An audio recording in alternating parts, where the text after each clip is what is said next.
এবার লন্ডনে 2 মাস বয়সী সন্তানের সামনে তার মাকে উপর্যুপুরি কুপিয়ে হত্যা করেছেন বাবা।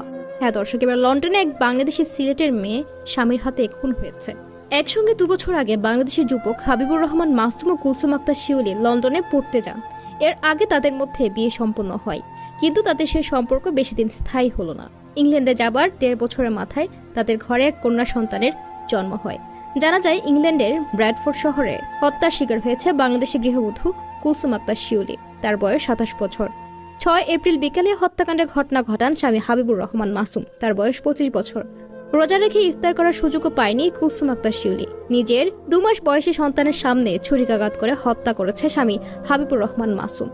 জানা যায় শিউলি হাবিবুর মাসুম দুজনের বাড়ি বিশ্বনাথ উপজেলায়। 2 বছর আগে স্টুডেন্ট ভিসায় তারা আসেন ব্রিটেনে। দুজনের সংসারে ছোটখাটো সমস্যা থেকে এক পর্যায়ে বড় আকার ধারণ করে। হাবিবুর রহমান মাসুম একদিন ছুরি হাতে নিয়ে